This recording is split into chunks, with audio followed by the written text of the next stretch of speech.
Today we're going to be looking at a few ways to make your shop front look absolutely fantastic. But first, here's a quick video from our sponsors.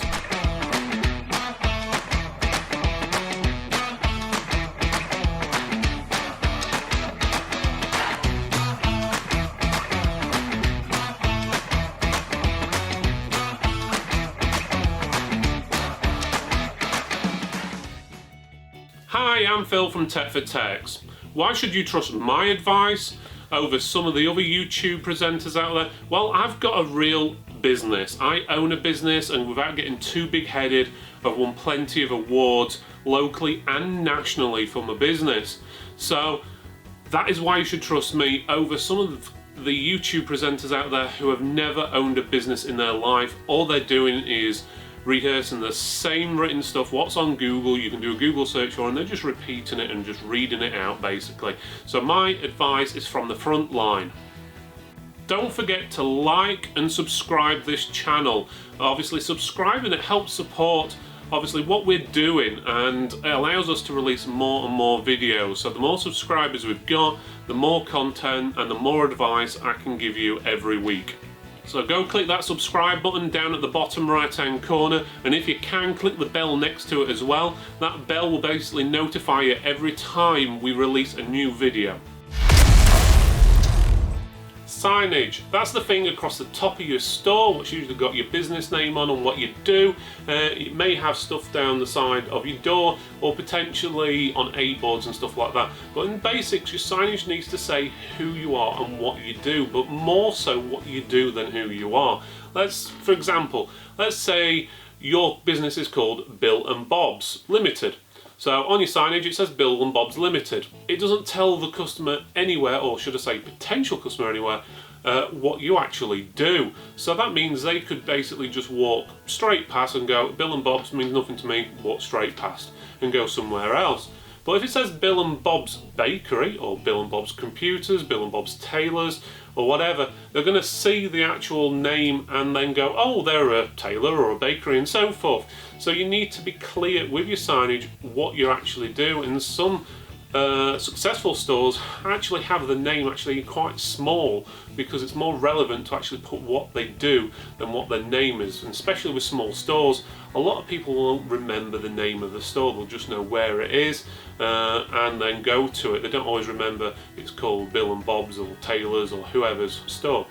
Scrimping on your signs is a false economy. It's going to put people straight away. Make sure they look professional and you keep them clean. Also, A-boards are a good way to grab people's attention and get them to come in the store. The reason being is they usually facing the customer or the potential customer as they're walking past, so the customer doesn't have to look to one side to see basically what the business is or anything. It's straight in front of them as they walk past, so it'll grab people's attention straight away. And always best to put your either best offer or the basics of what you do or the service you want to promote the most on that sign, and actually change it every now and again as well, because once someone's seen it 2 or 3 times, they're not going to read it the next time unless it's something completely different and it grabs their attention. Shop windows. Shop windows are there basically to attract people into the store, but you've got to have something there to entice them, whether it be a product or a signage or something. Otherwise they're just going to go, oh, doesn't mean anything, and walk past. But you have to have it looking neat. If you've got stickers all over the window and signs that have been up there for ages with fading colours on them, or they're stuck on with blue tack or sellotape, and it looks messy and there's bits peeling everywhere, it's going to put the person right off coming in your store. It needs to look professional. If you offer a professional service inside the store, your store's got to look professional, otherwise you're just putting them off. Even budget stores will make the store look good. There's nothing worse than pulling up to a store outside and going, oh my god, it looks like a right dump. Will you actually go in? Probably not. So you need to make sure it looks nice and tidy. So that window, regarding posters, needs to look good.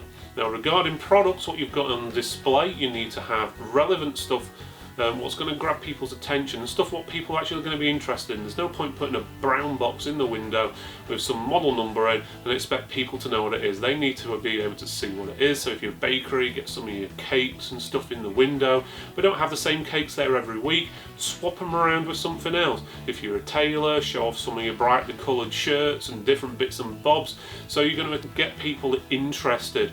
And by swapping it out, it doesn't get boring. People will go past and go, oh look, they've got something else in the window this week, and it gives more chance that they'll come in.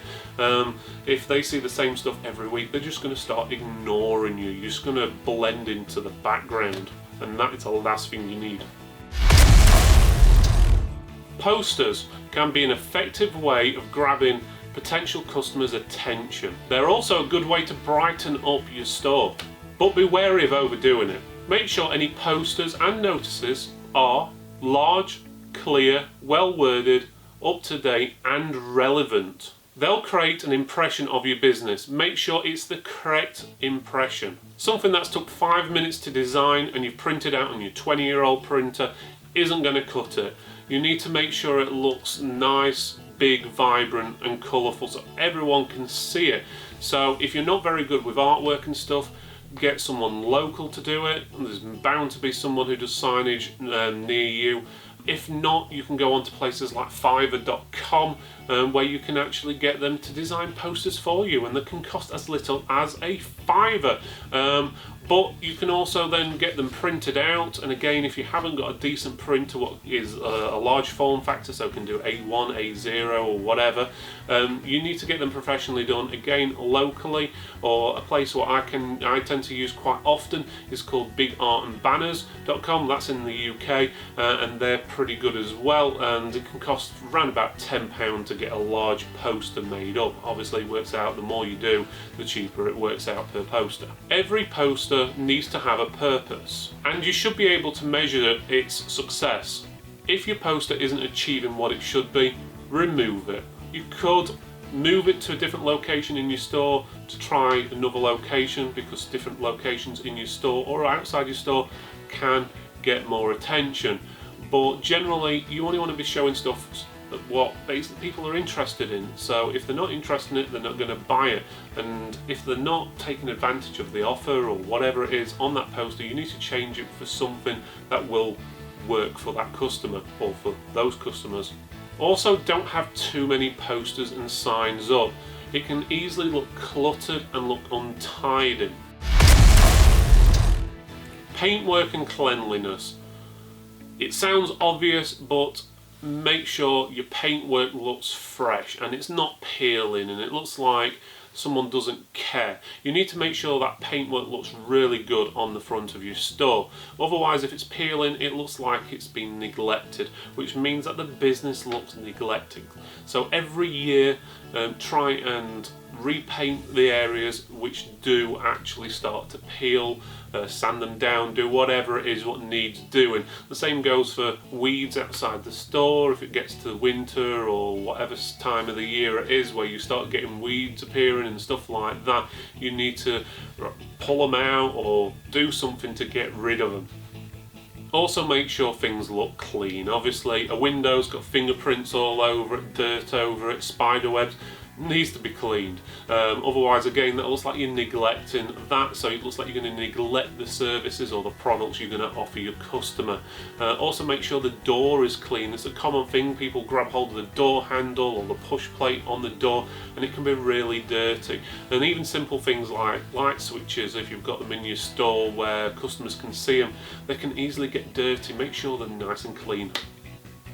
Take a look at some of our other business advice videos. What I'm going to link at the top right hand corner of this screen. That way you can learn different things. Obviously, like today, we've got different topics on there, from how to attract customers into your store, some of them for free and some for a low cost, and so on. So make sure you do that. But before you go, make sure you hit that subscribe button and that little bell at the corner. That way we can basically show more videos. The more subscribers we've got, the more time and effort we can put into this and make a better video and more content for you. Thanks for watching this video all the way to the end. Don't forget to press the subscribe button over here. That way you'll get all the latest news and all the reviews we do on a weekly basis. Thanks again for watching, and I'll see you next time.